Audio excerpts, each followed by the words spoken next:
एक समय की बात है। एक गांव में मोहन नाम का एक नौजवान रहता था।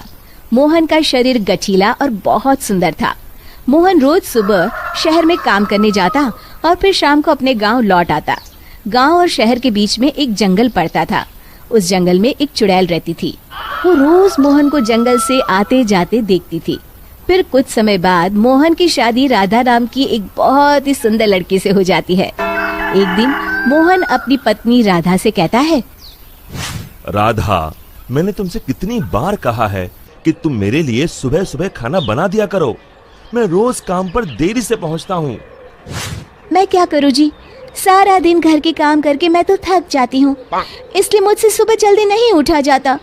सुनो जी, मैं तो कहती हूँ क्यों ना हम अपने घर में एक नौकर रख लें।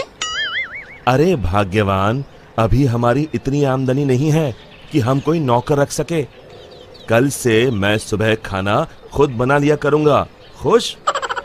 इतना कहकर मोहन घर से चला जाता है। फिर अगले दिन से मोहन रोज सुबह जल्दी उठकर अपने लिए खाना बनाने लगता है। जब खाना बना ही रहा हूँ तो घर के सभी लोगों के लिए बना लेता हूँ। फिर मोहन रोज सुबह सबके लिए खाना बनाता और शहर में काम करने चला जाता। दूसरी तरफ राधा घर में सारा दिन आराम करती और घर के बाकी काम अपनी सास से करवाती। हे भगवान, ये बुढ़ापे में तू मुझसे किस जन्म का बदला ले रहा है, जो ऐसी बहू को मेरे पल्ले बांध दिया है। फिर कुछ दिनों बाद राधा मोहन से नई साड़ी और गहनों की जिद करती है। मोहन उसे समझाने की कोशिश करता है कि वो अभी ये सब खरीदने में असमर्थ है, लेकिन राधा नहीं मानती और राधा के रोज रोज के नखरों से तंग आकर मोहन गुस्से में घर से निकल जाता है। कब वो जंगल में पहुंच जाता है उसे भी पता नहीं चलता। तभी एक चुड़ैल की नजर मोहन पर पड़ती है। अरे, मैं तो घर से बहुत दूर आ गया हूँ। ओहो, रात भी बहुत हो गई। घर में सब परेशान हो रहे होंगे। फिर मोहन वापस अपने घर की ओर चल पड़ता है। चुड़ैल भी मोहन का पीछा करते करते उसके घर तक पहुंच जाती है। फिर मोहन अपने घर पहुंचकर दरवाजा खटखटाता है। तभी उसकी राधा दरवाजा खोलती है। उसके चेहरे की मुस्कान देख मोहन को थोड़ी हैरानी होती है। फिर राधा कहती है, मुझे माफ कर दीजिए जी, मुझसे गलती हो गई। मैं भूल गई थी कि औरत का असली गहना उसका पति होता है। आगे से मैं आपको कभी नाराज नहीं करूंगी। राधा को अपनी गलती का एहसास हो गया है। ये देखकर मोहन उसे माफ कर देता है। फिर अगले दिन से राधा रोज सवेरे उठकर मोहन के लिए खाना पकाती, घर के सारे काम करती, साथ ही साथ अपनी सास ससुर की खूब सेवा करती। अपनी पत्नी में आए इस परिवर्तन को देख मोहन की खुशी का ठिकाना नहीं रहता। एक दिन राधा की सास राधा से कहती है, बहू, आज मैंने घर में हवन रखा है। बाबा जी किसी भी वक्त आते होंगे तो सब तैयारी करके रख दे। जी माँ जी। फिर थोड़ी देर बाद बाबा जी अपने चेले के साथ उनके घर पर आते हैं। अलख निरंजन। आइए आइए बाबा जी, मैं आपका ही इंतजार कर रही थी। फिर बाबा जी हवन की तैयारी शुरू करते हैं और मोहन और राधा को हवन में बैठने के लिए कहते हैं। मोहन तो वहां आकर बैठ जाता है, लेकिन राधा वहां आने से मना कर देती है।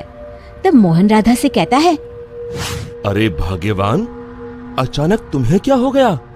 तभी बाबा जी को राधा पर कुछ संदेह होता है। अलख निरंजन, माँ जी, तुम्हारे बहू के हाव भाव देखकर मैं पहले ही समझ गया था कि इसके अंदर किसी चुड़ैल का वास है। बाबा जी क्रोधित होकर कहते हैं, सच सच बता, कौन है तू, वरना अभी तुझे जलाकर भस्म कर दूंगा। फिर बाबा जी जोर जोर से मंत्र पढ़ना शुरू कर देते हैं। ओम चामुंडाय विच्चाय नमः, ओम चामुंडाय विच्चाय नमः। तभी अचानक राधा की आवाज बदल जाती है और वो बाबा जी को हाथ जोड़कर कहती है, नहीं नहीं, मुझे छोड़ दीजिए, मैं एक चुड़ैल हूँ। मैं रोज मोहन को जंगल से गुजरते हुए देखती थी। मैं मोहन की सुंदरता पर मोहित हो गई थी। फिर मैंने देखा कि राधा मोहन और अपने सास ससुर को दिन रात परेशान करती है, और एक दिन मौका पाकर मैंने राधा के शरीर में प्रवेश कर लिया। मुझे कुछ मत करना, मैं अभी ये घर छोड़कर चली जाती हूँ। फिर हवा का एक तेज झोंका उस घर से बाहर चला जाता है और राधा बेहोश होकर नीचे गिर जाती है। कुछ समय बाद राधा को होश आता है। सारी असलियत जानने के बाद राधा को अपनी गलती का एहसास हो जाता है। आप लोग मुझे माफ कर दीजिए, मैं आज के बाद आप लोगों को कभी शिकायत का मौका नहीं दूंगी। शिक्षा: हमें हमेशा अपने परिवार वालों के साथ अच्छा बर्ताव करना चाहिए और अपना हर फर्ज निभाना चाहिए। दोस्तों, हमें उम्मीद है कि आपको हमारी ये कहानी पसंद आई होगी। कृपया हमारे चैनल को सब्सक्राइब करें और सभी अपडेट्स के लिए बेल आइकन जरूर दबाएं। और हाँ, वीडियो लाइक और शेयर करना मत भूलिएगा। Bye bye.